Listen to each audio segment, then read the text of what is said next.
Hello students, यहाँ पर हम लोग क्वेश्चन डिस्कस कर रहे हैं क्लास 10 बोर्ड का। ठीक है, और यहाँ पर जो क्वेश्चन गिवन है वो है कि एक करंट ऑफ 10 एम्पियर, ए का मतलब एम्पियर, तो एक current of 10 ampere flows through a conductor for 2 minutes.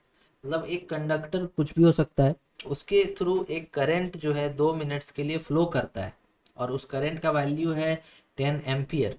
Now हम लोग को कैलकुलेट करना है the amount of charge passed through any area of cross section of the conductor।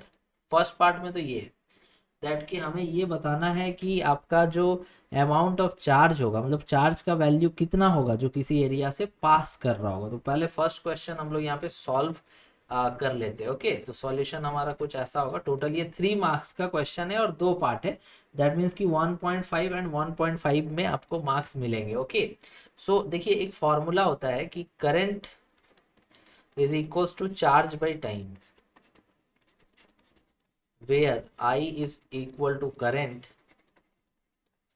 Okay, and Q is charge. ठीक है, और T टाइम। तो ये फॉर्मूला हम लोग का फर्स्ट क्वेश्चन में अप्लाई हो जाएगा। ठीक है, हमें करंट पता है दैट कि 10 एम्पियर होगा और चार्ज हमें निकालना है। ठीक है, और अमाउंट ऑफ चार्ज पास निकालना है। तो इसमें देखिए क्यू निकालना है और टाइम क्वेश्चन में बोला था 2 मिनट्स। यहाँ देखिए टाइम जो बोला था यहाँ पे 2 मिनट्स का टाइम यहाँ पे आपको दिख रहा है, तो टाइम यहाँ पे 2 मिनट्स हो गया। तो यहाँ पर अगर आप ऐसे लिखें charge equals to I into T तो कोई दिक्कत नहीं है। ठीक है, तो charge equals to current, current कितना हो गया 10 एम्पियर, और आपका टाइम कितना हो गया 2 मिनट्स। तो देखिए इसको मिनट्स में नहीं लिखेंगे, क्यों? क्योंकि हमें एसआई यूनिट में लिखना होता है। टाइम का एसआई यूनिट होता है सेकेंड, तो इस वजह से 2 मिनट्स को हम लोग 120 सेकेंड्स लिख देंगे। 60 सेकेंड मतलब 1 मिनट और 120 सेकेंड मतलब 2 मिनट। तो यहाँ पे हम लोग लिख देंगे 120 सेकेंड। ठीक है, तो हमारा आंसर हो जाएगा 1200 कुलाम।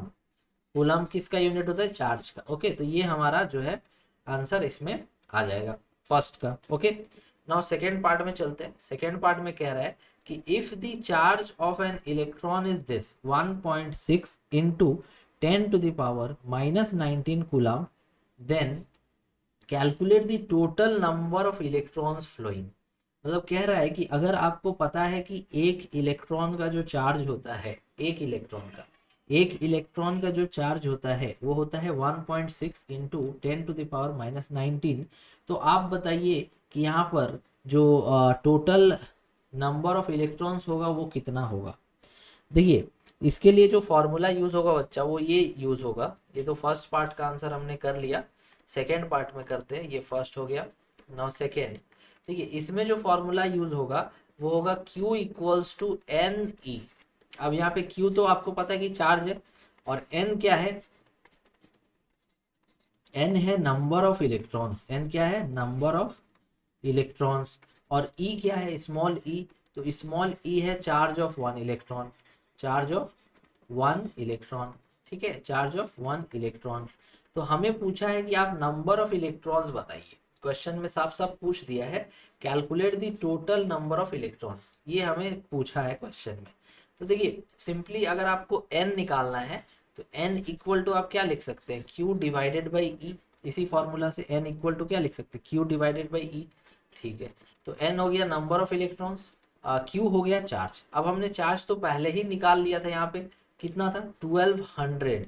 तो ये 1200 कुलाम divided by charge of 1 electron, कितना दिया हुआ था? क्वेश्चन में ही दिया हुआ है 1.6 into 10 to the power -19 कुलाम। Okay, तो इसको जब हम लोग सॉल्व करेंगे तो देखिए 1200 डिवाइडेड बाई 1.6 तो आप कर ही सकते हैं।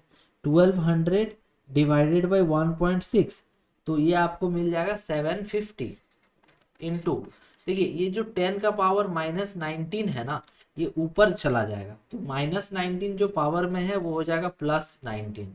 ठीक है, तो आप इसको 750 इंटू 10 to the power 19 भी रहने दे सकते हो, या फिर साइंटिफिक नोटेशन में अगर लिखना चाहो तो 7.5 इंटू 10 to the power 21 भी लिख सकते हो। दोनों लिख सकते हो, कोई दिक्कत वाली बात नहीं है। ठीक है, तो ये हमारा आंसर हो जाएगा सेकेंड का। इतना टोटल नंबर ऑफ इलेक्ट्रॉन्स हमारा होगा अगर चार्ज 1200 कूलम है तो आई होप आपको ये समझ में आ गया होगा।